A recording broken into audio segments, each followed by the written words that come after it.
Hello, it's good to see you.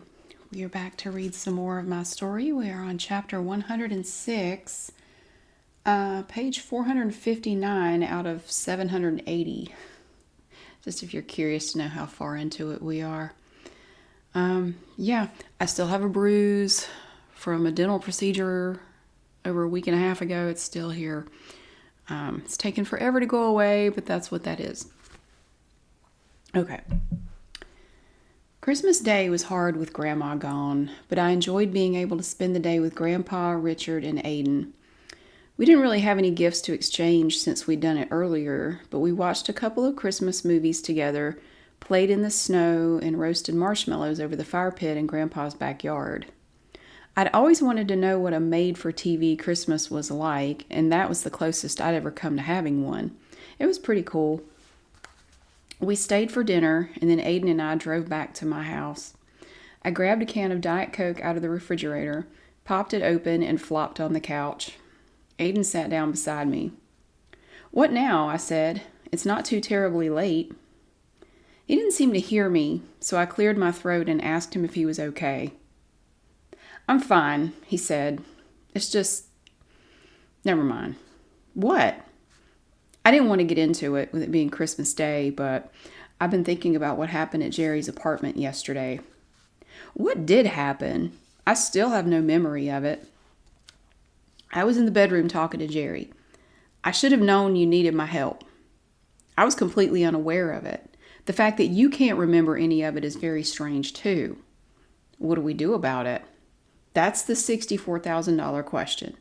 I've been trying to unravel this mess for too long for my own selfish reasons. It's time I face the possibility that the only way to fix this situation is to remove myself from it. I sat up and looked at him closer. "Are you saying you're leaving?" I shouldn't have gotten into this. Not today. No, if that's how you feel, I want to talk about it, Christmas or not. Is that what you're saying? I think it might be the answer. The truth is, he leaned forward and rubbed his eyes. The truth is what? He looked at me for a few seconds, like he was going to say one thing, and then changed his mind and said something else. I've really enjoyed being here with you, just doing everyday things with you. I've loved every minute of it. But getting on that elevator with you and realizing someone had hit you, someone hurt you, and I was powerless to stop it, I realized that the only way I can protect you is to stay away from you. You don't know that for sure. Don't rush off or do anything based on a feeling you had in an elevator. I don't even remember what happened, and the pain went away as soon as you touched me and did the healing thing you do. It probably has a name, but I don't know what it is. Take some time to think everything over. Today has been quiet, hasn't it? We've had a lot of days like this. It's not all bad. We do have days where nothing happens, but the things that are happening are getting worse and worse. My cell phone rang at that moment. It was muffled, but we heard it. I'd left it in my purse, which was sitting on a little table by the front door. I jumped up to go get it. It's probably Grandpa, I said. Maybe I left something over there. I pulled my phone out of my purse and squinted at the number. No, it's not Grandpa. I don't recognize this number. I answered it. It was Jerry. I mouthed Jerry's name to Aiden with a look on my face. I couldn't see it, but I imagine it was a combination of confusion and annoyance. Yeah, hey, I said. Merry Christmas to you too. Is Aiden there? I glanced over at Aiden. Why, do you need him for something? No, I just want to invite you two over for lunch tomorrow. Y'all left in such a hurry last night that I didn't get to tell you about the new career opportunities we're offering with Project Overlord. Project what? Overseer. Oh, it sounded like you said Overlord. Did it? Huh. Would y'all like to come by, say around noon? Or are you doing after Christmas shopping tomorrow? I don't think we are. We're just enjoying Christmas Day at the moment. Yeah. So can you? You don't have to bring anything. It'll just be the three of us. I know you can't handle being around a lot of people. Hang on a second. I covered the phone with my hand. Jerry wants to know if we want to come to his place for lunch tomorrow. He looked as confused as I felt. Why? I don't know. He's being really nice. It's creepy. Do you want to go? I mean, I don't know. I feel like he's up to something. That's because he always is. I say we should go. If it's unpleasant, I'll get us out of there. Okay. I put the phone back up to my ear. We'll be there. Great. Oh, and can you tell Aiden I'm sorry if I ever did anything he didn't like or said anything he took the wrong way? Just like, can you tell him that? Tell him I want to mend fences.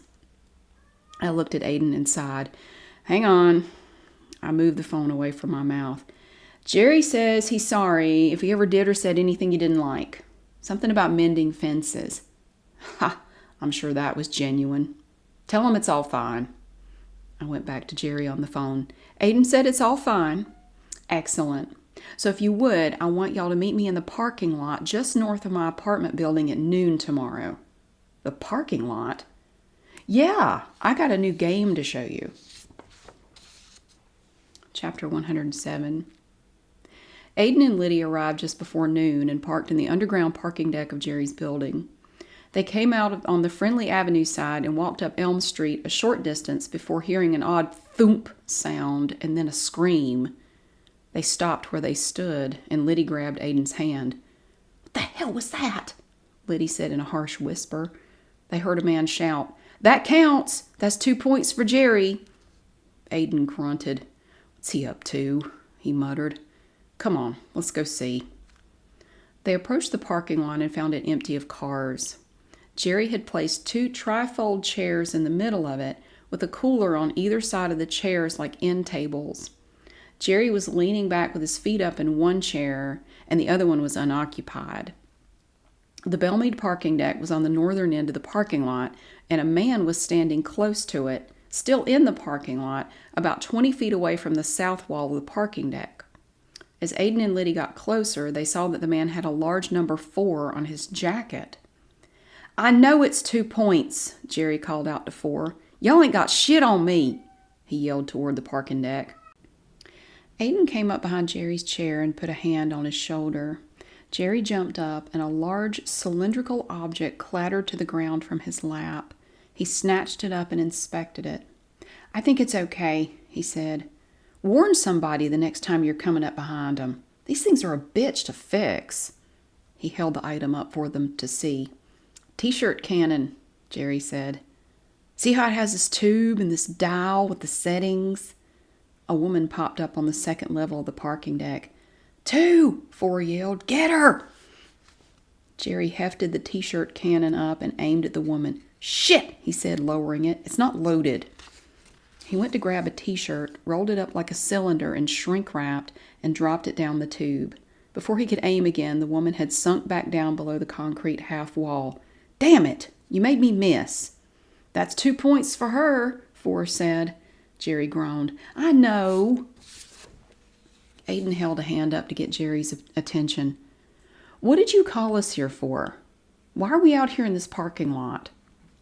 We'll go upstairs for lunch in a bit, but I wanted to show you this. Look, see? The people are all on the parking deck. I think there are 10 of them in there, maybe 12. The cement walls come up partway on every level, and they... Look! A man popped up on the far right side of the third level. Jerry aimed the T-shirt cannon quickly and fired. The shirt missile sailed through the air and collided with the half wall. The man dropped down below the wall, and he popped back up after he heard the hit. He danced around waving his hands. He then gave 4 the finger. 2 points there, 4 called out wearily. Come on! Jerry handed the T-shirt cannon to Aiden and then grabbed another rolled-up shirt and dropped it down in the tube. You try, he said, and he took a step back. No, actually, sit down in my chair. It helps keep you steady. Aiden looked at Lydia. Stay right behind me, he said as he sat down. She did. So, Jerry, is this your version of whack-a-mole? Jerry laughed. Yeah, that's what Forrest said, too. Whack-a-bum, I like to call it. Lydia snorted in disbelief. Are you actually hitting these people? When I can, yeah.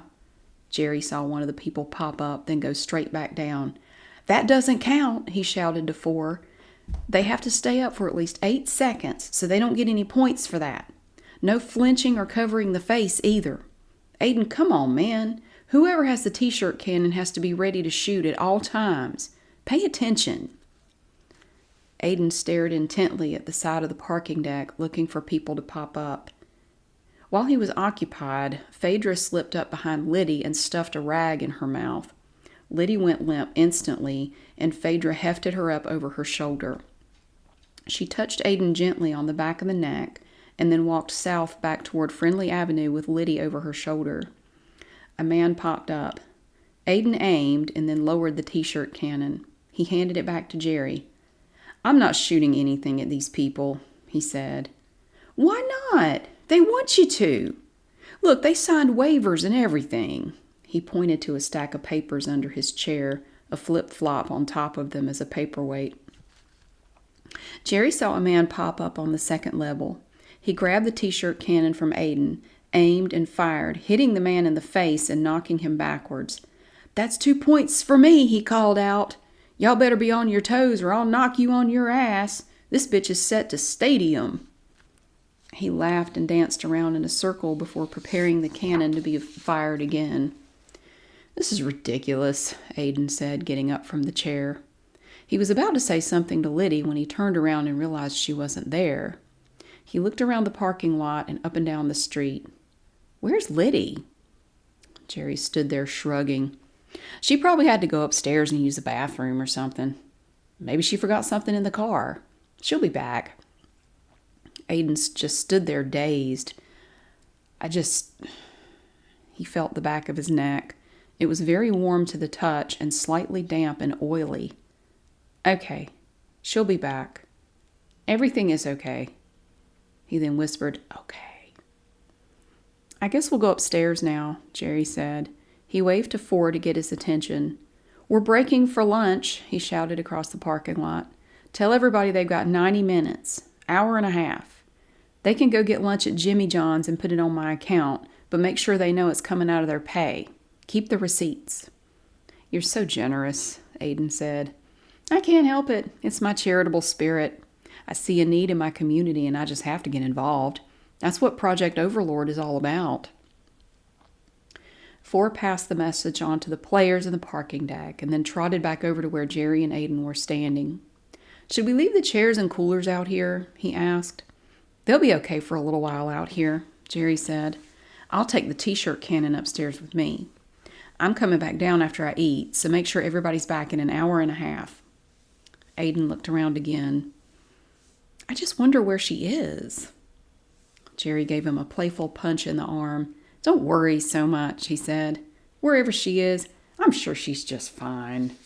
Chapter 108. Lydia bounced along on Fedra's shoulder as they headed back toward the parking deck beneath Jerry's building. She started to wake up a bit as they rounded the corner onto Friendly Avenue.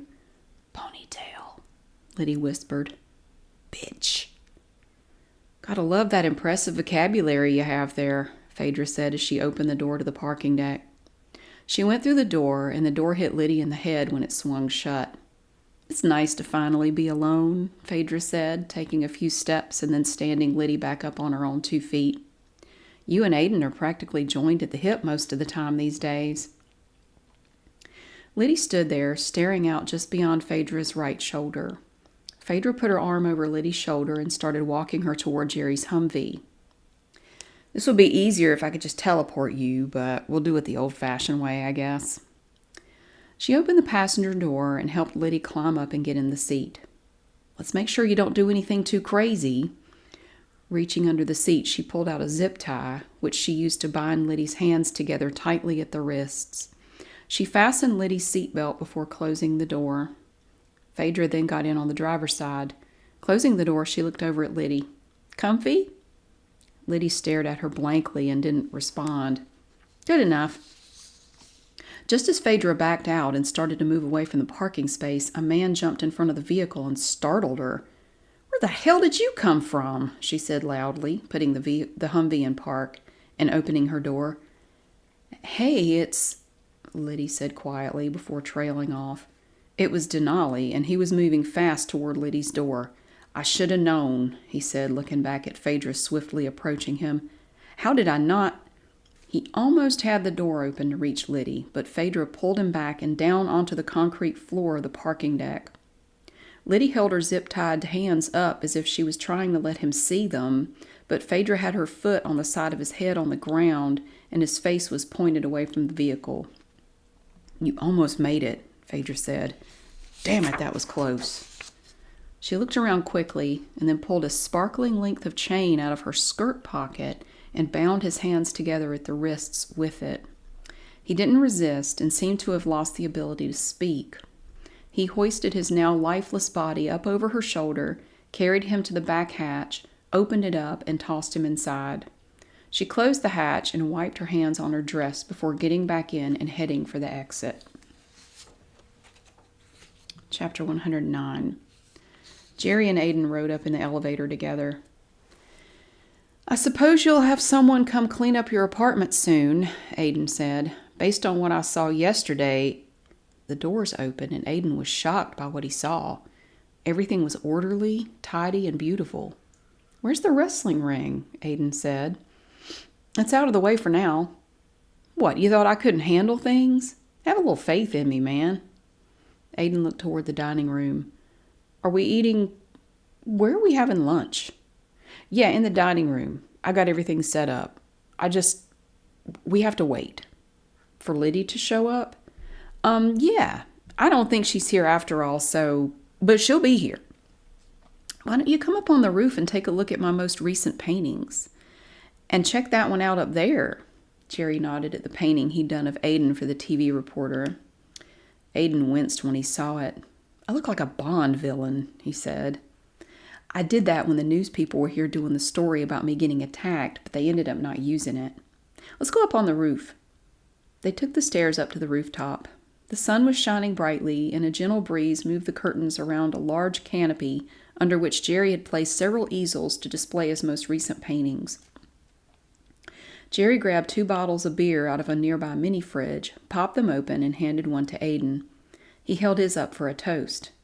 "What are we toasting to?" Aiden asked. "Success," Jerry said. "Overcoming the odds, winning the game." He glanced down at the street below. "Heartbreak." "Heartbreak?" "Yeah, it makes you stronger in the end, doesn't it? Teaches you what you're capable of. It pushes you to your limit, and you carry on in spite of it. Surviving and thriving and all that." "We certainly don't seek it out in the name of personal growth," Aiden said. "No, but when it's thrust upon you out of nowhere and it's beyond your control, you might as well get something positive out of it." He took a long drink of his beer and wiped his mouth on his sleeve. "You ever had your heart broken?" "Not so far," Aiden said. Jerry glanced down at Elm Street again, just in time to see his Humvee racing north toward Cone Hospital. "That's great," he said, looking back up at Aiden. "We should all be so lucky." Chapter 110. Fedra looked back at Denali in the rearview mirror. He was curled up in the back and not moving. Lydia was sitting in the front passenger seat, staring straight ahead. "Denali," Fedra muttered to herself. "What a break. That was so perfect. But what do I do with you now?" Lydia turned her head slowly to the left and looked at her. "What?" Fedra said, coming to a stop at a red light. "It's fine. I'll find somewhere to put him." Lydia blinked slowly and continued to stare at her. "Face front," Fedra said, and Lydia did. "This is the best thing that could have happened. If he'd gone up to the apartment, I don't know what I would have done. I always find a way to solve problems, but that would have been tricky. Anyway, all's well that ends well. Here we are." She pulled the Humvee into a parking deck at the hospital and parked in a reserved space next to an elevator. "Get out and stand next to the vehicle," she said to Lydia. Lydia just looked at her, a slightly sad expression on her face, and held up her zip-tied hands. "Oh, good God," Fedra huffed. She got out, went around to the front, and got her out of the car. "I know you're not this helpless," she said. "Just stand here." She opened the back hatch and pulled Denali out. He stood in front of her, looking tired and disoriented. His hands were still bound together, and the glittery binding hung down, swaying gently just above the parking deck floor. Good thing I had that with me, she said to Denali, pointing at the bracelet. The way everything seems to be working out and falling into place, I'd almost say it's like divine intervention. What do you think? Denali turned and saw Liddy standing just a few feet away, and he took a few shuffling steps in her direction before Fedra ordered him to stop. You almost made it, she said, but not quite. Liddy, I want you to stand here next to the vehicle and wait for me. Don't move. I'll be right back. Fedra grabbed Denali by the arm and walked him to the elevator, swinging out wide and purposely keeping him far away from Liddy as they passed. Liddy caught his eye and again slowly raised her bound hands up. He also raised his hands, shaking them slightly. The sparkly rope fluttered as Denali moved. Recognize that? Fedra called out over her shoulder to Liddy as they walked past. I stopped by your house and picked it up before coming to get you. It sure did come in handy. Plastic zip ties don't work on everybody. Fedra escorted Denali to the 5th floor of the hospital. No one intervened or even seemed to notice that Fedra and Denali were there. You know the drill, Fedra said, reading the signs on the doors as they walked past. We're not supposed to do it, but in a pinch, we're all guilty. I'm sure you've done it a time or two in your past. Now it's your turn to be stored. Finally reaching the end of the hall, they passed a water cooler and came to a janitor's closet. She opened the closet door and stood there, checking it out. Denali remained motionless and stared at a crack in one of the floor tiles. Fedra went into the closet and moved a few things around. There, she said, coming back out. You can sit in that corner back there on the left. Denali looked into the closet and then back at Fedra, confused. She sighed. You two are hopeless. I can't help but think you're doing this on purpose. Come on. She walked him to the closet and sat him down in the corner. Pull your legs up and hold them to your chest with your arms. Denali did as he was told. Stay there until I come back for you. She checked the binding on his wrists and found it to be very tight, and she wrapped the ends of the binding up his forearms. Nice and snug, she said with a wink, and then stopped herself. She reached back in and snapped off a small section of the bracelet and placed it in her pocket. Let's hold on to that for now. You never know. Lights on or off? Denali didn't answer. Okay. She turned the lights off, backed out of the closet, and closed the door. Fedra returned to the Humvee and found Liddy still in the same spot. Now for you, she said. I have a nice, comfortable room all ready for you. You won't even have to share it. Won't that be nice? Liddy turned her head away from Fedra toward Elm Street. Look all you want, Fedra said. He's not coming. Chapter 111. Aiden and Jerry finished their beers, looked at all of Jerry's new paintings, and then rode a few rotations around the rooftop in the city swing. Liddy had not yet returned. Are you sure she'll come up here? Aiden asked once they ventured back downstairs. Maybe she's waiting for us in the parking lot.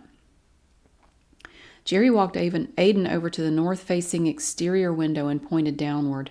You can see that whole area from here, he said. We'd see her if she was down there, and I don't see her anywhere. She should be here by now, even if she went down in the parking deck. He took a few steps away from the window and then came back, staring out and searching the parking lot and the area around it.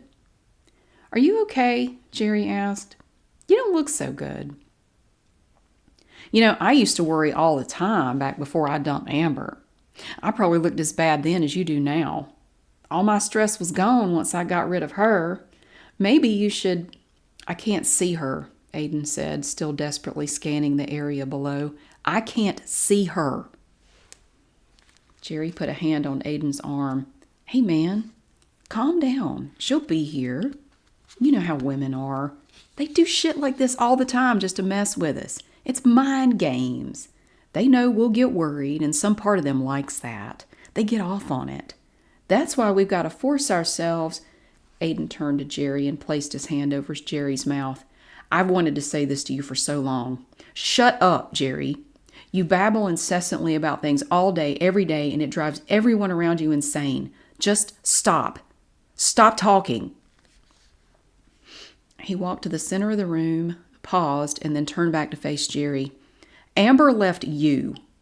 You're a terrible human being, and she was right to leave you behind. You never deserved her, and you know it. With that, Aiden disappeared. Chapter 112. Lydia woke up with a start, having no memory of going to sleep or even lying down. She tried to sit up, but quickly realized she couldn't. She was strapped down to a very small bed in the corner of an unfamiliar room. Her hands and feet were also restrained. She moved her head as much as she could and looked around the room. Her vision was blurry, but she could make out vague shapes. The room was very bare, with no pictures on the walls, no windows, and only one chair near the door. The door was closed. As far as Lydia could tell, she was alone in the room. This is a mistake, she muttered. Hello? Hello? Can anybody hear me? No answer. Aiden? No response. She tested the restraints on her wrists and found them to be very tight. Velcro straps went around both of her wrists separately, and the straps were anchored to the bed on either side of her body. She heard a faint buzzing noise outside the door, and then the sound of a deadbolt unlocking. A tall, thin woman in a white lab coat entered the room and closed the door behind her. "Oh, you're finally awake," she said, scribbling on a clipboard and not looking up. "I was starting to think you were going to sleep all day." "Who are you?" Lydia demanded. "What am I doing tied down in here like this? Where am I? I can hardly see anything. It's all blurry." "Oh, shush, shush," the lady said, and she picked up the chair and brought it over next to Liddy's bed. She sat down and leaned in close to Liddy's face. "Can you see me now?" Lydia looked at the woman and immediately started trying to get away from her. She strained against the restraints and moved everything she could, screaming, "Get away from me!" The woman sighed, crossed her legs, and made a few more notes in the clipboard.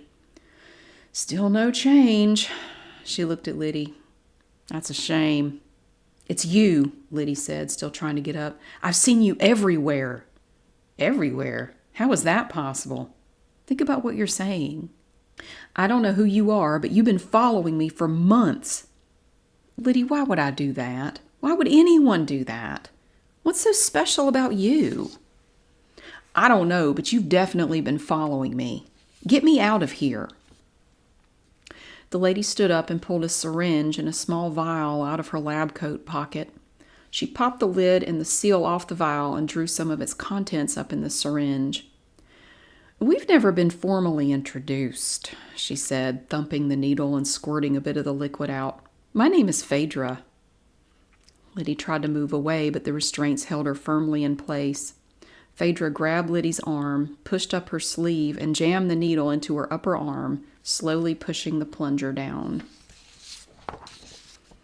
Chapter 113. The first place Aiden thought to check after leaving Jerry behind was Lydia's house. He was hoping to somehow find her there, but she wasn't there. The house was quiet and dark. He walked around downtown, up to the corner slice on Norm Elm Street, and then back down to the parking deck under Jerry's apartment. Lydia was nowhere to be found. He walked back down Elm Street, heading south, all the way down to Natty Green's, and took a seat on a nearby bench. He looked around. No sign of Lydia anywhere. Being the day after Christmas, downtown Greensboro was mostly deserted. "Denali," Aiden said out loud, knowing it wouldn't do any good, but not sure of what else to do. He heard a flutter of leaves and cooing coming from under his bench. He bent down to see what the noise was and saw a pigeon looking back at him. "What happened to you?" Aiden said, coming down off the bench and kneeling in front of it. "Are you hurt?" The pigeon sat nestled in a small pile of dried leaves that had blown around and collected under the bench. It didn't move. They looked at each other for a moment. Aiden slowly began to reach out toward the pigeon. "Can I pick you up?" He scooped up the bird in his hands and rose to his feet. He ran his hand over the bird several times like he was petting it. "It's your left wing," he said. "It's broken." He looked the bird in the eye. "But I suspect you already knew that. I'd say you were hit by a car. Let's see what we can do." Aiden sat back down on the bench very gently and placed the pigeon in his lap. It seemed to relax a bit. Aiden stroked the broken wing a few times, and then he smoothed the feathers on the pigeon's side. He had ruffled them when moving the bird from his hands to his lap. There you go. The two sat there in silence on the bench for quite a while. Eventually, the pigeon stood up and walked forward on Aiden's right leg toward his knee. It stopped and looked back at him. "It's okay," Aiden said. The bird stretched its wings out for a moment, getting the feel for the newly mended wing, and then flew off down the street and out of sight. "Guess I'll have to fly too," Aiden said, and he vanished. Chapter 114. Lydia woke up again sometime later with the start, thinking the whole thing had been a bad dream, but her attempt to stretch out in the bed and being unable to proved her wrong. The restraints were still there, still tight, still holding her in place. The room was dimly lit, but her vision was no longer blurry. She turned her head to see anything she could in what little light there was. Her stomach growled in a sharp, painful way, and she winced. "Hungry," she whispered. The door flew open, and the room was flooded with bright fluorescent light. Lydia was jolted by the shock. She didn't even hear anyone approaching beforehand. Fedra entered the room and turned the light on. "How are we today?" she asked. "I'm hungry," Lydia said, barely able to speak above a whisper. Her throat and mouth were parched. "We'll see to that.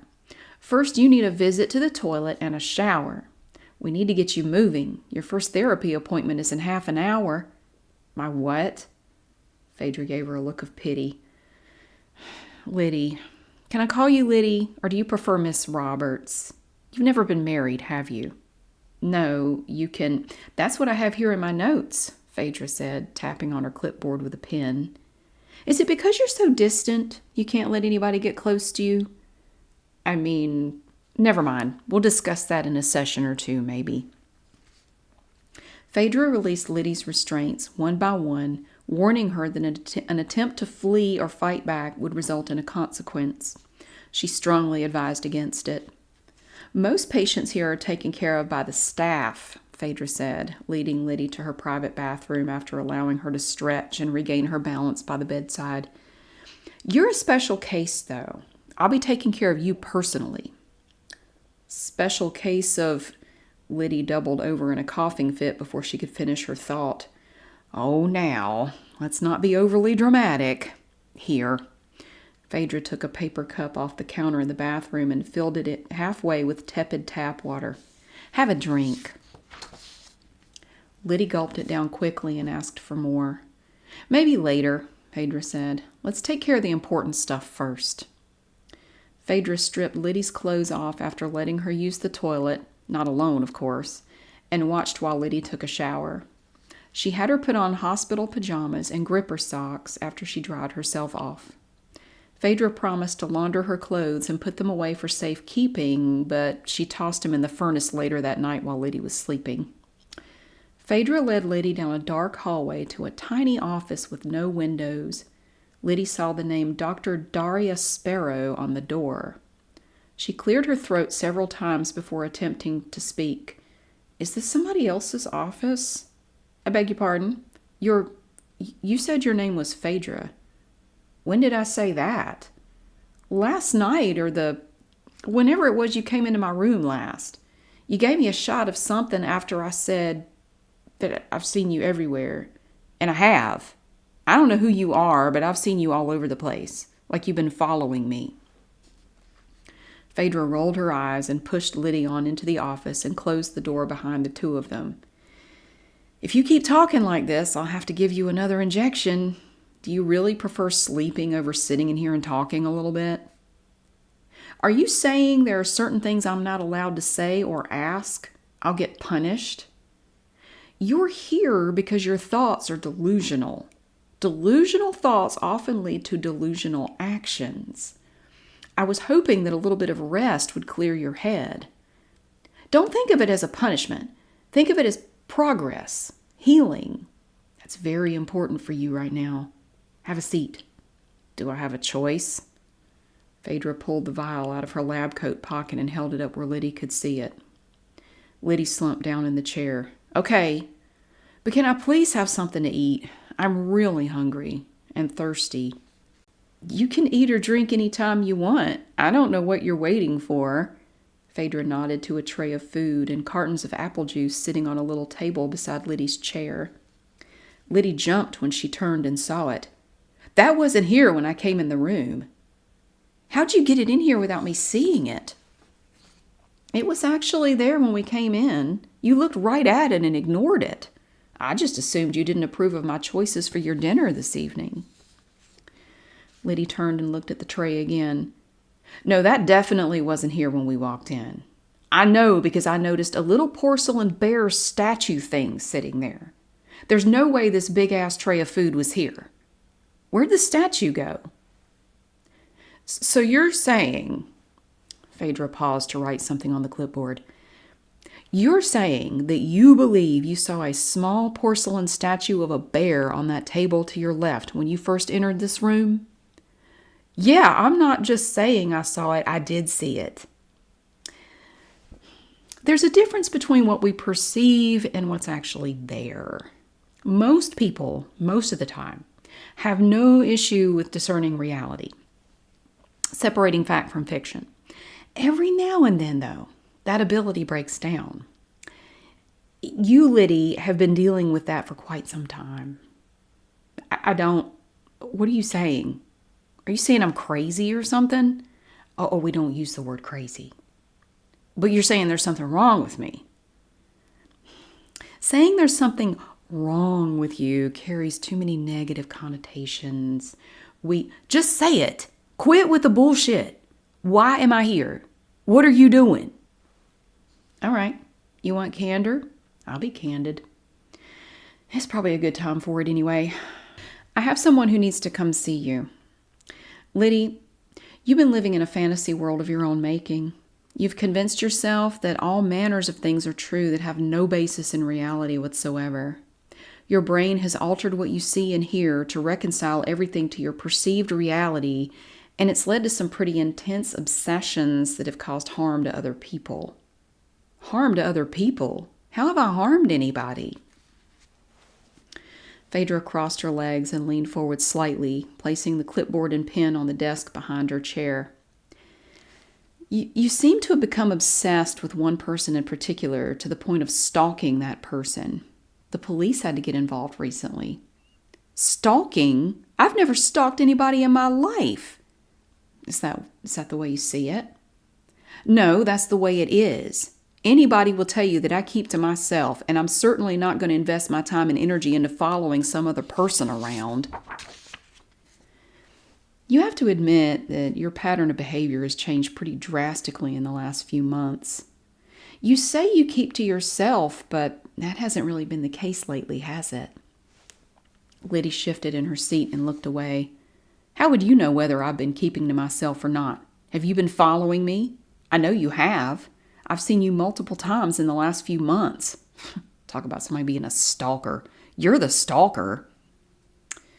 You're projecting. What we need... Why don't you just tell me who you are and why you seem to be everywhere I go? What am I to you? Lydia, you're nothing to me. I understand that you truly believe that you've seen me everywhere, as you said. But the fact is that nothing could be further from the truth. I've never seen you before in my life. All I know about you is what little you've told me and what was on the intake form when they brought you in. They. They who? The police officers. Okay, this is getting... What exactly happened? Or what did I do for police to bring me here? Where am I anyway? I thought you were hungry, Fedra said. Your food's getting cold. I don't care about food right now. Fedra grabbed her clipboard and pen off the desk. Nervous lack of appetite, she said as she wrote. It's not that. Lydia jumped to her feet and grabbed the clipboard out of Fedra's hand. What are you writing down? She squinted at the page and then flipped through the rest of the documents behind the one that Fedra had been writing on. There's nothing on here but a bunch of squiggly lines, she said. You're not actually writing anything down. She thrust the clipboard at Fedra. What the hell is this? Fedra took the clipboard and slowly rose to her feet while looking at it. She looked back up at Lydia, confused. I don't understand what you're asking. Do you mean the notes? I use my own version of shorthand sometimes, so maybe... Lydia took the clipboard away from her again and looked at it. The page now showed words, sentences, and paragraphs. This isn't what it looked like a second ago, she stammered. It wasn't words at all. It was just a bunch of wavy lines, like what you see in a cartoon. A book in a cartoon. She looked at Fedra, scared and confused. It really did look different, she said quietly. I'm not crazy. Fedra stared into Lydia's eyes with an intensity that made Lydia weak in the knees. Lydia sat down heavily in her chair, almost falling down into it. Oh my God, she said, looking straight ahead. What's wrong with me? Fedra pulled her chair over closer, sat down, and took Lydia's hands in hers. It's nothing we can't deal with, she said. Nothing we can't fix. You've taken the first step.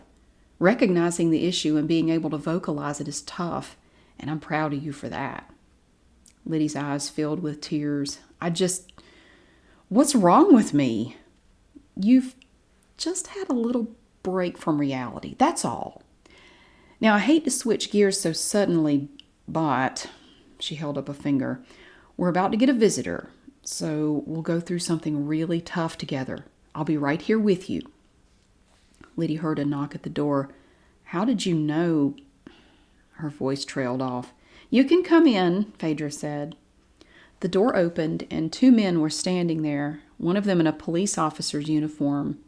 Lydia took one look at them and jumped back up, pointing at them. Jerry, she shouted, backing up and nearly falling backwards over her chair. She then looked at the other man. I know you too. You're that guy from the parking deck and Jerry's party.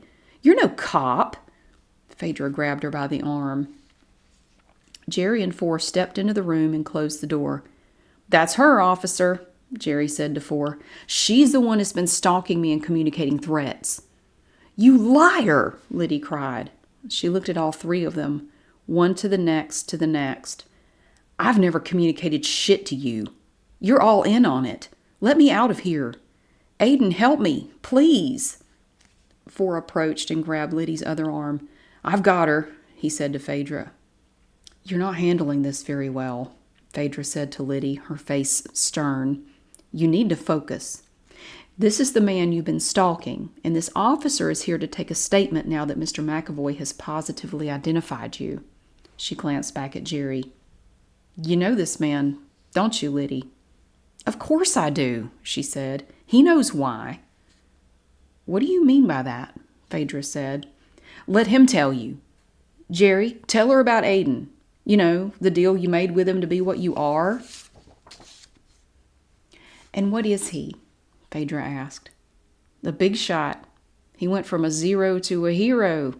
She smiled and snapped her fingers. Just like that. Okay, she's freaking me out, Jerry said, holding his hands up and stepping back a little. This is how she gets when she's about to say she's going to kill me. He looked at Four. I can't take any more of this, officer. I've ID'd her. Can we get out of here now? I just want to get away from her. He looked at Lydia with contempt and snorted, Psycho. Lydia tried to lunge at him, but Four and Fedra still had a good grip on both of her arms. I'm out of here, Jerry said. He opened the door and darted out. Lydia started kicking at Four's legs and trying to pull away.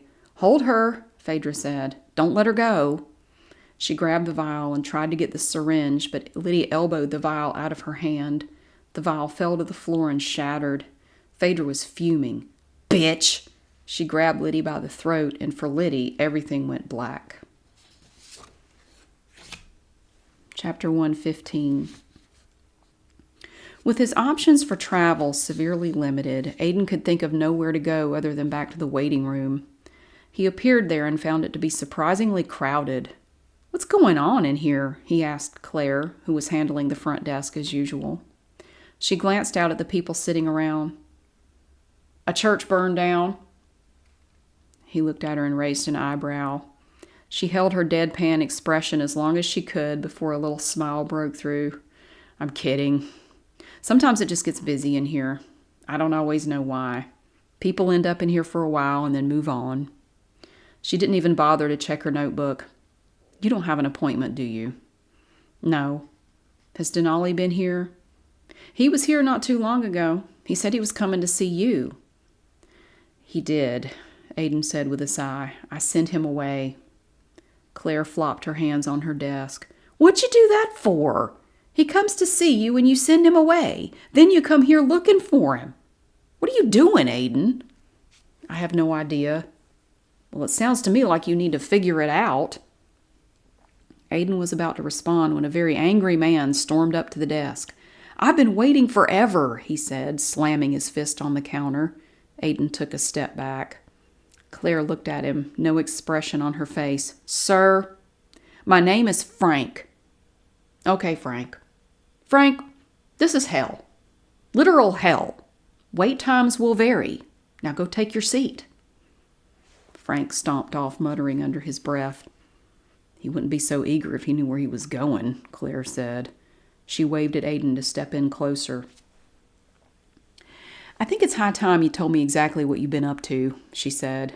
You're not reporting in. You're being all hush-hush and secretive. I think I deserve to know what you're doing.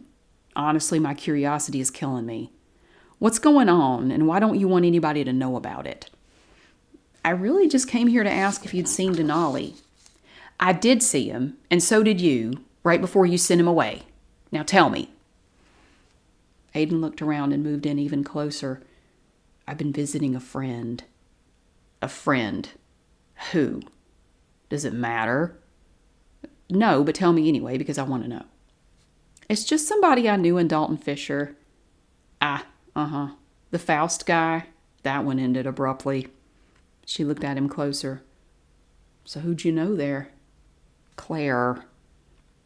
Unless you have another fun little gift tucked away for me, I'm not going to drop it. She blinked at him. Do you have a gift for me? Not this time, sorry. It's okay. So who is it? It's Lydia Roberts. Claire leaned back in her swivel chair and stared up at the ceiling. Oh boy. What? She sat back up. You know what? The boss found out that you kept following her around after she left Dalton Fisher, and he was none too happy about it. But he's not stupid. He knows you left your post and ignored the guy you were helping to stalk her repeatedly these past 13 years. He knows you have a vested interest in keeping her separated from other people. Has he not spoken to you about that yet? No, I had no idea he even knew about it till just now. How'd he find out? Anonymous tip. Aiden stepped back and huffed. Damn it. He's going to catch up with you eventually, and then when he finds out you're interacting with her again under the radar, you're going to get it. He won't find out if you don't tell him, Aiden said. Oh, I won't, but whoever ratted you out last time undoubtedly knows your whereabouts, and then they'll probably do it again. The truth always comes out eventually. You know that. Who do you suppose it is? Could be anybody. I have no idea. Denali was there. I don't imagine he'd do it, though. No. Aiden leaned on the counter and looked at Claire, letting out a long sigh. Remember where you are, she said. You don't have to breathe here. Habit, plus it helps calm me down. Claire waved it away. Go on back to Earth. I'm sure you'd rather be there anyway. I'll let Denali know you stop by again if I see him. Aiden just stood there, staring at Claire's suction cup Garfield. Yeah. Are you okay? Aiden shook his head. Is there anything I can do? He looked at her, started to say something, and then changed his mind. What is it? She asked. What's wrong? Aiden tried to smile. It's nothing, he said. Everything is fine. I can handle it. Handle what? What happened? Just please don't forget to tell Denali that I need to see him as soon as possible. I'm heading back there. He knows where to find me. Frank marched back up to the counter and pointed at Aiden. Is he the reason this is taking so long? You seem to have plenty of time for whatever it is he's in here for. Hey, buddy, why don't you go sit down and wait your turn like the rest of us? What makes you so special? Claire stood up and nodded at Aiden. The two of them reached out and each put a hand on Frank's chest. He instantly dropped to the floor, clutching at his chest and moaning. Claire leaned over the counter and scolded him. "Back to your seat, Frank. Now!" Frank scrabbled away on his hands and knees and climbed back up into his seat without saying another word. Claire sat back down and smoothed out her blouse. "You'd think that finding out you were in hell would be a humbling experience for people. He was a jerk in life and he's a jerk here. At least he's consistent." "I'll get out of your hair," Aiden said. "You've got enough going on without me hanging around." She rested her hand on his arm. "Please come back and let me know if there's anything I can do to help," she said. "I'm worried about you." "Don't worry. You know I can always find a way to solve my problems." "What are you going to do if you come across a problem you can't solve?" He thought about it for a moment and then said, "I guess if that happens, we'll find out. Be careful. Always." Aiden disappeared from the waiting room and reappeared on Elm Street, back at the bench near Natty Green's. He looked down the street and then turned north. He was immediately face to face with Fedra, and he gasped at the sight of her. She grabbed him by the throat. "Oh, no, you don't," she said, squeezing his neck tightly. "You surprised to see me? You've seen me plenty of times lately, but didn't know it. Don't speak, just listen." Aiden's arms fell down by his sides, but he remained standing. He stared at her with wide eyes. "You're going to walk up the street to Jerry's apartment, and you're going to stay in his apartment as his assistant until I tell you otherwise. Is that clear?" Aiden nodded. "You won't question anything you see or hear. You'll only do as you're told. Jerry is in charge when I'm away. I'm in charge when I'm present. You will be cordial and eager to help, and you'll forget about Lydia entirely. Do you understand?" "Understand," he whispered. "Say, I understand." "I understand." Fedra turned north and motioned for someone to come forward, and Jerry stepped out from one of the recessed storefronts up the street. He started to approach, but fear made him stop. "Is he deactivated?" he asked. Fedra turned back to Aiden and looked in his eyes. "He is," she said. "You can take him now." Jerry came down the street, keeping an eye on Aiden as he approached.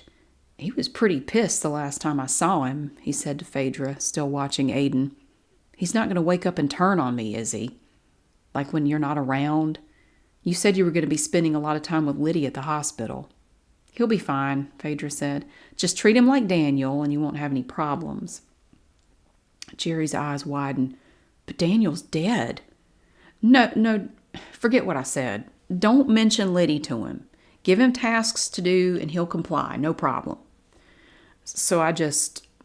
Jerry reached out for Aiden's arm and then pulled away. "You can take his arm and lead him anywhere. He'll follow you and do whatever you say." She smiled.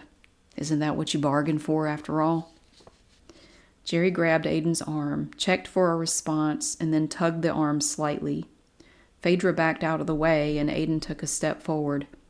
"He won't be very talkative, and anything he does say will be barely above a whisper. I hope that's okay." "Are you kidding?" Jerry said. "This just keeps getting better and better. I like it when I don't have to listen to him. How'd you do this?" She held her hand up in the air and rubbed her thumb and index finger together, mimicking the dropping of dust. "I just sprinkled a little bit of that special magic we good angels have," she said. "How come you didn't do this sooner?" Her face lost its shine. "I guess it just took a while for me to get pushed this far. We're here now, though, so go take Aiden back up to your apartment and find something for him to do. I'm heading back to the hospital." Jerry slowly turned north and pulled on Aiden's arm. He stood still. "I think he's busted already," Jerry whispered with a smile. "Is he still under warranty?" Fedra pulled the small piece of Liddy's bracelet out of her pocket, gave it a kiss, and put it in Aiden's suit jacket pocket. He didn't move. "Hey, what was that?" Jerry asked. "Just a little piece of something.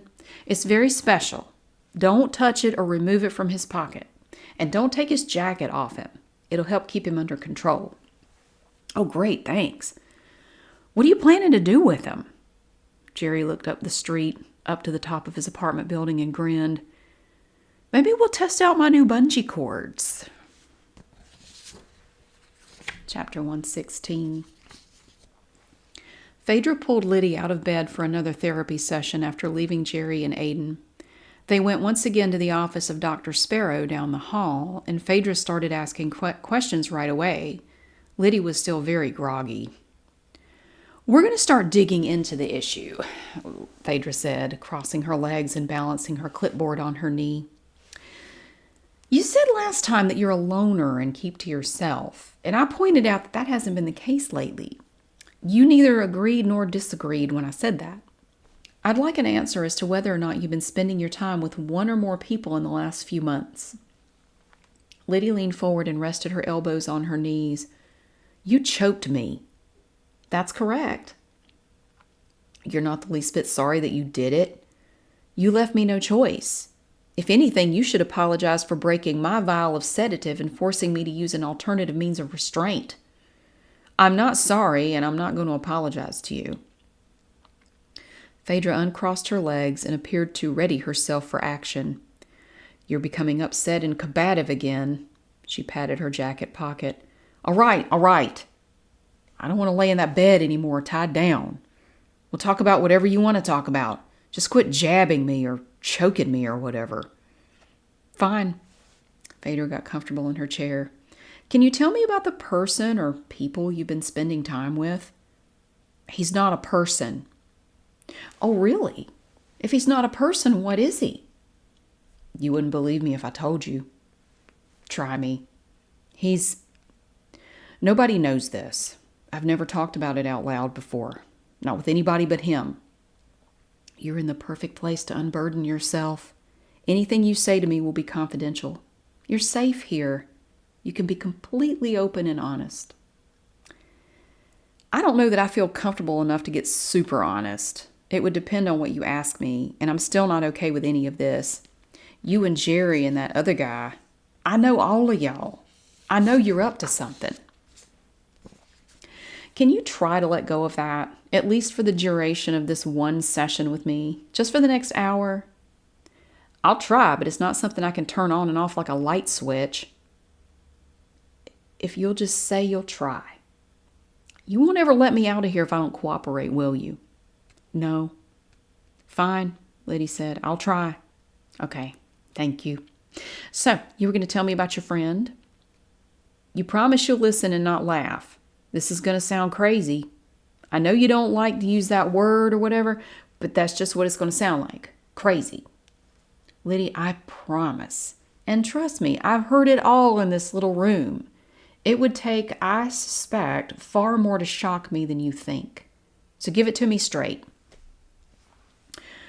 Well, you already think I'm crazy for some reason, so what could it hurt? Okay. I've been hanging out with a friend of mine named Aiden Gervais. He's an angel, not a human being. He's an agent of Satan. Fedra looked at Lydia, her eyes wide. An agent of Satan? Yeah. How'd you two meet? Well, you have to go back quite a bit for that. My brother was involved in this cult, a cult? Yeah, up in Indiana. Their leader did some weird mind-reading stuff with me, and long story short, I ended up going and joining and moving up there for a while. Aiden came down here to Greensboro to personally welcome me into the church, and we ended up hanging out and going on a few crazy adventures up there. I ended up writing a book based on the experience. Interesting. Did you ever do anything with the book? Did you get it published? Oh, yeah, it was published. You can still find copies of it if you look. The title is River Road. Fedra was taking notes. I'll have to see if I can find a copy for myself. A lot of people talk about writing a book someday, but they never do. You should be really proud. That's quite an accomplishment. Lydia fidgeted in her seat. It's not totally true. It's basically a fiction novel with some real stuff thrown in here and there. Aiden wanted me to write it. Why? He said it was a way to undo everything Pastor Faust, that's the bishop and founding pastor of the church, a way to undo everything he had done. Aiden had already delivered Pastor Faust to hell by that time, so he wanted me... I'm sorry, he did what? He delivered Pastor Faust to hell. delivered his soul to hell. Did Aiden kill Pastor Faust? No, somebody else did that. Brother Ken. Brother Ken. Yeah, he was a member of the church. He choked Pastor Faust to death in a jail cell. How do you know all this? Did Aiden tell you? No, I was there. I got to witness the whole thing. Well, not Aiden dealing with the soul and hell and all that, but I got to go into the prison and watch it all. Watch it all take place. Unfold. How were you there? Prisons are very heavily guarded. We just walked in. Where were the guards? I don't know. Were the doors locked? No. So you're telling me that you simply walked into the prison. No one tried to stop you and no one intervened when this man was being choked to death? Aiden has a way of hypnotizing people when it's necessary. We just walked in and then we had a conversation with Pastor Faust in his cell. I remember Pastor Faust started grabbing his chest and Aiden said something like, "Oh, no, you don't, not yet." And then the next thing you know, Brother Ken's on top of him, choking him to death. Lydia shuddered and looked away. I haven't thought about that in years. Man, it takes me right back. Watching somebody die right in front of me like that. I mean, he was an asshole, but it was still hard to watch. Has Aiden killed other people? Aiden didn't kill Pastor Faust himself, but yeah, he has. Who? Well, technically he killed Jerry, the one who lied and said I was stalking him. Or, well, he convinced Jerry to kill himself, which to me is basically the same thing as doing it yourself. But Jerry's not dead, Fedra said, appearing confused. Aiden convinced him to kill himself, and he did. Who did? Jerry. He shot himself and fell off this big arm thing on a tower crane. Fedra stopped writing and looked up at Lydia. I told you it was crazy, Lydia said. Can we stop now? No, this is really interesting. I'm learning a lot about the way your mind works. Please continue.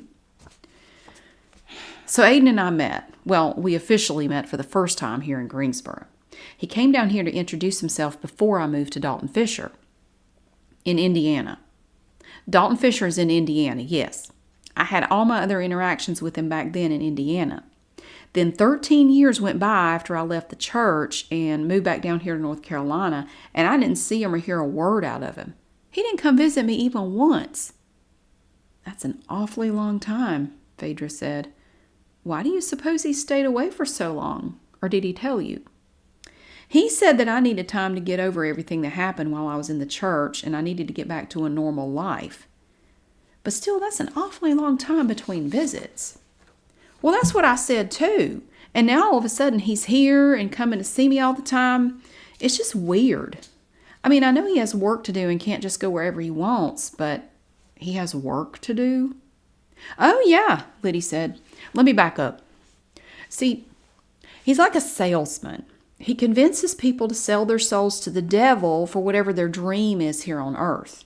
Whatever they want to trade their souls for. Does he do this with just anybody or just people he happens to run across? No, or I don't think so. I think they're assigned to certain people by somebody. Satan? Fedra asked. Maybe. I don't like talking about that sort of stuff, and if he ever told me, I blocked it out. I can't remember if he did. Anyway, 13 years go by, and now he's assigned to a guy here, Jerry McAvoy. That's right. What happens if Aiden is assigned to someone and they decide they don't want to sell their soul? He goes back to hell and looks up the next name on the list, I reckon. I don't know. Somehow I get the feeling that doesn't happen too often with Aiden. I think he's one of the ones that's super good at what he does. Maybe some of the other ones aren't as good, but Aiden... Wait, others? Fedra said. How many others are there? Do you know? I don't. I've only met one other one. Where did you meet this other one? Dalton Fisher, but I've seen him a couple of times here too. His name's Denali. Denali. I like that name. He was acting weird the last time I saw him. I think there's something going on. Something that Aiden and Denali know about, but I don't. Like they're trying to protect me from something? I wish they'd just tell me whatever it is. Can you see these angels? Sure. Do you see them like you'd see a person, or what is it like to look at them and interact with them? It's like interacting with any human. Like as I sit here and look at you and talk to you, it's no different from interacting with them. Phaedra laughed. Really? So I could be an angel just like Aiden and Denali. I mean, the superficial experience for me would be the same, yeah. So I could be an angel and you'd never know it. Oh no, I'd know. How? I've spent enough time around them to know what I'm looking at. I think I'd know if I had one sitting right in front of me. Phaedra smiled. You're probably right. Well, what do they do that's angelic? How are they different from humans? Well, for starters, they allow me to just walk into a prison and watch one guy kill another guy with his bare hands. They could do all sorts of things. Aiden made everybody leave, and we had the whole place to ourselves. Just stuff like that. How do other people react when they're around angels? Or for the most part, they seem to react however the angel wants them to react. Don't ask me how they do it, because I have no idea. It's pretty bizarre, but you get used to it after a while, and it doesn't even seem weird to you anymore. Phaedra put a new sheet of paper on the front of her clipboard. Tell me about your parents, she said. Your childhood. What was it like? I mean, well, both of my parents died when I was young. How did they die? They were killed in a car wreck. I'm sorry to hear that. Thanks. Where did you go after that? My grandparents raised my brother and me after that. My dad's parents. Are they still living? My grandmother recently passed away, but my grandfather's still alive. Are they religious at all? Did you ever go to church when you were growing up? My parents weren't really the go-to-church religious type. My grandparents were occasionally religious, like we go to church for a while and then stop. And there were certain cuss words that they really had a problem with and you couldn't say. They got more religious as they got older. Went to church more, I mean. Do you suppose, and don't take offense to this question, just think about it. Is it possible that your tremendous loss as a child and your tenuous relationship with religion could cause you to subconsciously seek out connections and intimacy as an adult? Possibly even causing you to see and hear things that aren't real. What the hell are you saying? Are you saying my brain just somehow invented all of this? That Aiden's not real and I imagined it all? You're quite creative, wouldn't you say? Are you serious? I'm simply asking you to consider the possibility. The human mind is an amazing thing. It tries to give us what we need, and when we can't find what we need in the world around us, it can try to create it for us. I know what I saw, and yes, I know it sounds crazy. I don't expect you to believe it. Can't you... Lydia rubbed her temples. Do you need a break? Phaedra asked. I just have a splitting headache all of a sudden. She looked around. Can I please have a sip of water? Maybe some Advil? Phaedra gazed at her and seemed to be considering Lydia's request. We'll get to it shortly, she said. I know this is hard, and I appreciate you being so open and honest with me. Is it going to help me get out of here? I really can't discuss that with you at this time. So, back to Aiden. That's his name, right? The first angel you mentioned? Lydia stared down at the floor. Yeah. Have you seen him since you came here? No, not once. Is it possible that he's been here but you're unaware of it? Oh, no way. He'd never leave me in a place like this. He must not know I'm here, but I promise you he'd never let anything like this happen to me if he could help it. How can you be so sure about that? Because he cares about me. He said he'd never let anything bad happen to me. She leaned forward and rubbed her temples again. I think there are feelings there, like on both sides, both of us. I care about him more than just about anybody else in my life. Ugh, my head. I'm going to ask you again just to consider something. You've been isolated for a very long time. Could I prefer being by myself, Lydia said defensively. It's not like I'm alone against my will. Why do people make it sound like a disorder to prefer solitude, like something that needs to be fixed? Listen to me. Try to focus. I am not attacking you. Is it possible that you have created these angels in your mind to give you the friendship and interaction that you're not getting from the outside world? That's stupid, Lydia said. Who does that? I mean, really. Maybe you do. Lydia stood up and then staggered backward slightly. I can't deal with this headache anymore. I need something. Advil or something. I can't think straight. Is it the headache? Fedra asked, or are you dodging the question? Lydia reached back and down slightly and braced herself on the arm of the chair. I'm not dodging anything, she said. My head really hurts and I stood up too fast. Do you have anything I could take? Fedra sighed. She placed her clipboard and pen on the desk and stood up facing Lydia. I guess we'll take a break for now. I was really hoping for some kind of breakthrough from you, but we can't rush these things. Come with me. Lydia followed Fedra down a long, dimly lit hallway after leaving the office. This isn't the way we came, Lydia said. It's cold down here. Where are we going? You said you wanted something for your headache, Fedra said, still walking and looking straight ahead. We're going to get something for your headache. How about some water? I'd really like some. They kept walking. Fedra came to a stop at a water cooler and drew a cup of water.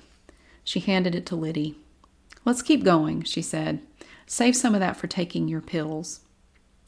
Lydia quickly drank about half of the cup and continued walking behind Fedra. She saw an open door to her right. A mop handle was sticking out into the hall. Walking past, she glanced in through the doorway and saw that it was a janitor's closet. She almost passed by completely before the form of a man sitting on the floor in the corner of the closet caught her eye. She stumbled a little from the surprise and spilled some of her water. Fedra turned around immediately and pulled a paper towel out of her jacket pocket. Be careful with the water, she said, kneeling to wipe it up. Lydia stood still, staring at the man and trembling. Fedra kept wiping. Water on the floor could cause someone to slip and fall, she said, and then she looked up at Lydia. What's wrong? Fedra slowly stood back up and followed Lydia's gaze into the open closet. What are you looking at, Lydia? Denali's in there, she whispered, gripping her cup and not moving. Fedra took Lydia's cup from her. She pushed the closet door open farther and looked inside. Where is he? She asked. Can you point to him? Lydia pointed to Denali, who was still sitting, knees up to his chest, in the left corner of the closet. He was staring at the floor. Fedra looked in the direction that Lydia pointed. There's no one there, Lydia. Wouldn't I be able to see someone if they were in that little closet? Look again. Lydia looked back into the closet, and Denali looked up at her. He held up his bound hands, still wrapped up together in her bracelet at the wrists. He's sitting right there, Lydia said, and he's doing his hands like this. She balled up her fists and put her wrists together. Fedra turned to Lydia to fully face her. Lydia, you're wrong. You are seeing things that don't exist. There's nothing in that closet but mops and buckets and cleaning supplies. No one is in there, human, angel, or otherwise. Lydia turned to look in the closet again.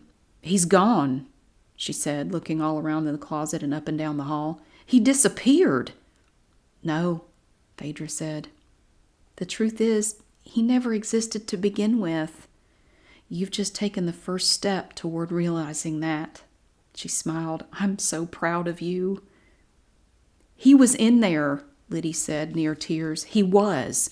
I know it. Fedra placed her free hand on the left side of Lydia's face, caressing her cheek. You don't know it. Denali isn't real. Aiden isn't real. Everything you believe about them, everything you think you experience with them, it's all untrue. A fantasy concocted by your creative mind. None of it ever happened. Lydia gazed into Phaedra's eyes. A tear rolled down her cheek. Never happened, she whispered. Phaedra pulled her into a long, warm embrace and stroked her hair. That's my girl, she said. Chapter 117. Jerry, seated in his fold-up lounge chair, snapped his fingers several times. Aiden stood to the right of his chair in the parking lot with an armload of rolled-up T-shirts. Keep 'em coming, Jerry said. They're really animated today. Aiden bent down and handed him another rolled-up, shrink-wrapped T-shirt to go in the cannon. Jerry slipped it into the tube and turned his attention back to the levels of the parking deck. Come on, idiots! A woman slowly walked up to the cement half wall on the 4th level and looked around. Too high up, Jerry shouted. You need to come down at least one. Level 3 is as high as you can go. She's not a participant, Aiden said softly, looking up at the woman. She's not? Jerry leaned up in the lounge chair and looked at her more closely. Oh, shit, that could have been bad. He laughed. Never mind, ma'am. You're good. The lady, confused, turned and walked away. She heard a ruckus and was curious, Aiden said. She parked up there. We need a better way to identify the targets, like bright neon hats or something. Do we have anything like that? Aiden stared at him blankly. Jerry rested the T-shirt cannon on his lap. Can you make some hats right quick, like bright yellow hats? Aiden slowly shook his head. I'm not able. What did she do? Did she short-circuit you or something? Something.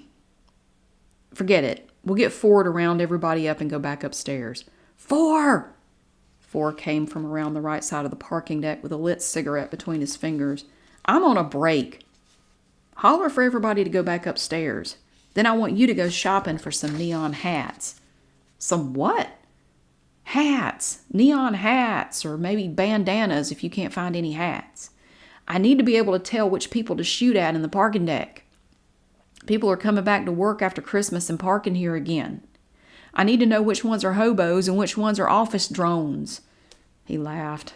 The way most people dress and the fact that they all look so dead inside is hard to tell them apart.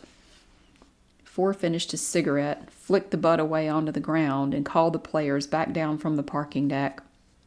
Everyone traveled through the parking lot and lobby of the building to the elevator like a small parade. Jerry had Aiden carry the T-shirt cannon and bag of rolled-up T-shirts back to the apartment, leaving the lounge chair and a cooler in the middle of the parking lot.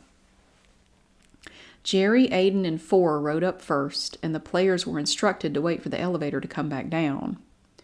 Aiden placed the T-shirts and cannon on the kitchen counter as Jerry instructed, and then stood beside the counter facing the refrigerator. Jerry snapped his fingers in Aiden's face. Are you there? Damn, this is crazy. I'm not used to you acting like this. 4 wandered into the kitchen and grabbed a beer from the refrigerator. What's wrong with him? He asked, looking at Aiden. I think Phaedra short-circuited him. Look how vacant his eyes are. That's crazy. They heard the elevator doors open, and 6 of the players stepped out. The rest are coming up in a minute, one of them said. Jerry and 4 went into the living room. You wait here, Jerry told them. 4, bring them all up on the roof once they're all here. He looked the 6 players up and down. Don't leave them alone unsupervised. Make sure they don't touch anything. Where's the wrestling ring? One of them asked. 4 pointed at him. You don't speak unless you're spoken to. Jerry led Aiden up to the roof and showed him his latest gadget. I had this idea, he said, and then I had to get started on it right away. Phaedra helped.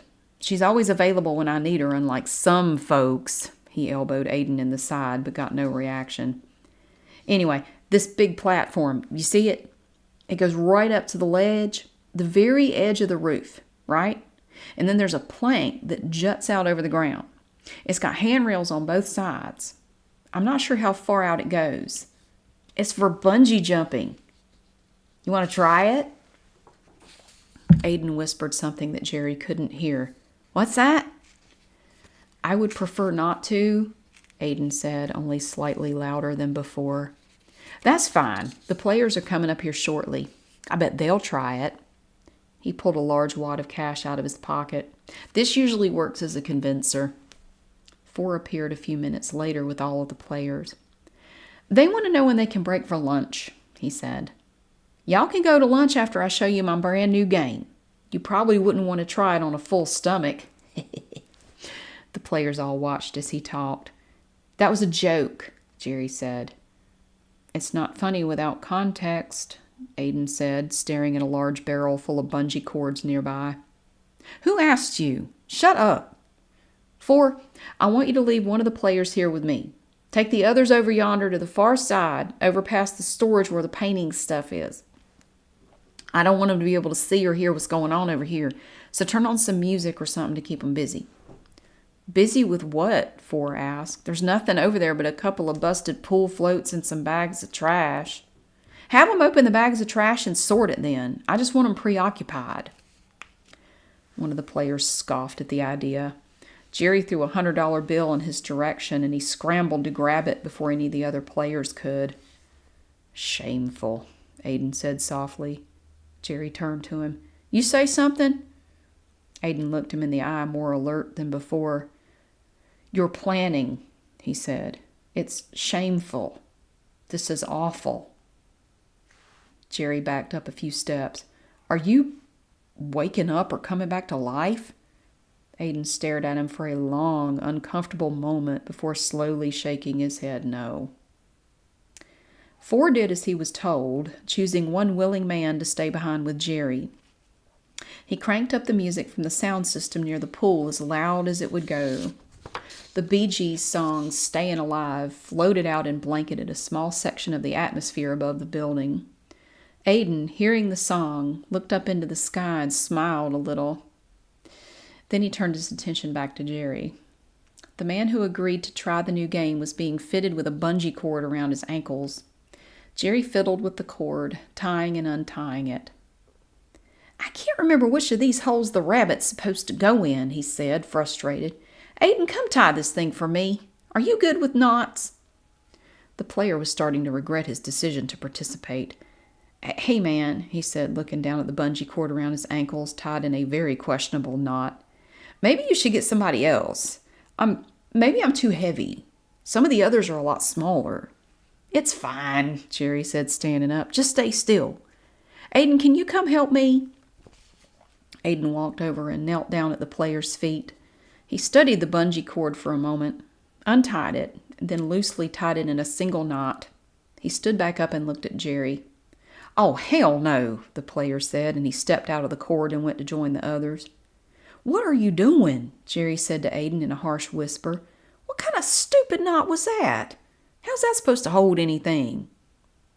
You didn't say that you wanted it to, Aiden said. Do you? Jerry rolled his eyes. I can't take much more of this. I need Fedra to come do an adjustment on you or something. Yes, I want it to hold. I'm going to go get another player over here, and this time, give me a good knot for bungee jumping. Can you handle that? Aiden shrugged. I'll try. A few minutes later, Jerry was back with another player, an elderly woman who volunteered to play for $50. How's the old ticker? Jerry asked. I'm kidding. Well, maybe. Seriously, do you have any health problems that we need to know about? I haven't been to the doctor in years. Good enough for me. So we're going to tie this stretchy bungee cord around your ankles. And then you're going to go out on that platform over there. When I give you the signal, the platform will drop and you'll go down too. The bungee cord will stop you from going all the way down like splat. Sound good? The player looked at Aiden. Would you trust this cord thing? Aiden approached her. Don't worry, he said softly. I'll tie a very secure knot that will keep you safe. She smiled at him. I like your face. He smiled at her and then proceeded to securely tie the bungee cord around her ankles. Do I get any kind of backup cord or anything? She asked. Jerry glanced at the knot that Aiden had just tied. Nah, you're good. That'll hold you. No problem. We'll try it out in just a second. Aiden, can I have a word with you in private first? Aiden and Jerry walked away from the player. I'm going to need you to do something right before I pull the lever to drop the platform, Jerry said, like 2 seconds before. You see that bucket over there where you were standing? There's a bunch of extra bungee cords in there. Grab one when she's not looking and hold it behind your back where she can't see it. Right before I drop her, hold it up and say, "Wait, stop." I'll look at the end of your cord and go, "Oh my God," and flip the lever. She'll see it and think we didn't tie the other end of her bungee cord to anything, which of course we actually did. It's a prank. Gosh, she's going to scream like hell going down. Aiden looked over Jerry's shoulder at the player. She was patting down her short gray hair and looking around. "You can't," Aiden said, and then trailed off. "Sure I can," Jerry said.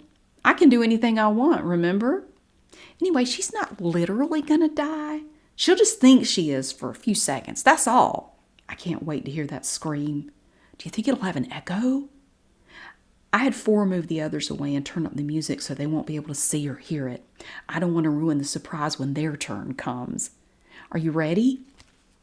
This one's just for practice so we can work out the timing of everything. "Get 4, Aiden said. "Get what? I can't hear you over the music."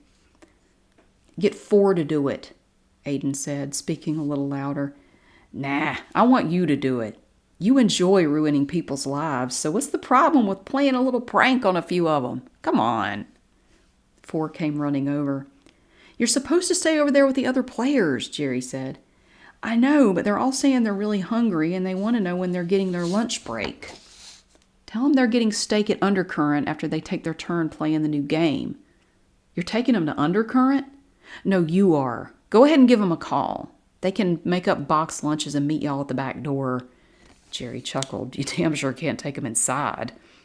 4 gave him a thumbs up. "I'll let them know." "Keep an eye on me," Jerry said. "I'll give you the signal when it's time to send another player over. They'll go wait in the stairwell after they go, and then when they're all done, you can all go to Undercurrent and pick up lunch. Put the expense on my bill." 4 returned to the players, and Jerry instructed his player to walk the plank. "Can I have my money first?" she asked. Jerry pulled a $50 bill out of his pocket, and with a trembling outstretched hand, she took it. Aiden took his place near the bucket of bungee cords. As the player walked slowly out onto the plank, he grabbed a cord and held the end of it behind his back. The player reached the end of the plank and slowly turned around to face Jerry, her hands gripping the rails tightly. "Did you hear me say that y'all are getting steaks at Undercurrent for lunch after this?" Jerry asked. "I don't eat red meat," she said in a shaky voice. "Can we please just get this over with?" "Oh, you'll love their steaks. It's all I ever order when I go there. Just wait till you try it. I'll count down from 3. Are you okay?" She shut her eyes tight. "I'm okay. Just go. Count." Jerry glanced at Aiden. "No, you have to open your eyes." "Why?" "Because I said so." She opened her eyes. "Here we go," Jerry said. 3, 2, 1. Aiden held up the end of his cord. "Stop," he tried to say in a loud voice, but it came out as barely a squeak. Jerry turned to look at Aiden and the end of the cord just before pulling the lever. "Oh my God!" The player saw what Aiden was holding, and a moment later she dropped out of sight. What Aiden and Jerry heard was more of a howl than a scream, a guttural, loud howling sound that changed over to a scream when the bungee cord caught her and sprang her back up slightly, then back down. It did indeed echo. Jerry was laughing in such a way that no sound came out of his mouth initially. He bent over and slapped his thigh. "That was awesome," he said after catching his breath. "Did you hear that? I wish I had a recording of that." The parking deck across the way gave us a good surface for the sound to bounce off of. "That echo—" "The woman," Aiden said, holding his hands up. Jerry wiped his eyes. "Shit, I'm crying. I'm laughing so hard." "What about the woman?" "She's hanging down there." Jerry walked over to a winch on the side of the building and flipped a red switch. It slowly started to wind the cord back up, and the higher up she went, the more the woman screamed. Jerry started laughing again. "Oh, God," he said. "It's a bonus track." Aiden helped the lady back up. As soon as she was untied and had steadied herself, she slapped Jerry square in the cheek. Ow! What was that for? You're an asshole, she said, spitting a little when she said it. That was beyond cruel. You're just an asshole. Keep your damn steak. I'm out of here. Hey, don't be like that, Jerry said as she stormed off towards the stairs. It was just a joke. He flapped his hands down as she walked through the stairwell door and let it slam behind her. I'll let her go, he said, looking at Aiden. That's one lunch I won't have to buy. He signaled to 4 to send over the next player. Hold up the cord with a little more flair next time, he said. She almost didn't see it before she dropped. Aiden didn't seem to hear him. He was gazing out over the horizon. Aiden, wake up. Pay attention. Another player was approaching them. Aiden looked back at the man, walking forward with a great deal of hesitancy. This is wrong, Aiden said to the player, and then he turned to Jerry. You're wrong. Jerry walked up to Aiden, staring in his face. You better watch it. Aiden's eyes narrowed, and a little smile crept into the corners of his mouth. And we are going to stop there. Then we come back, we will start with chapter 118. Thank you so much for watching and listening. I hope you're enjoying the story so far. Thank you so much for being here. I'll see you next time.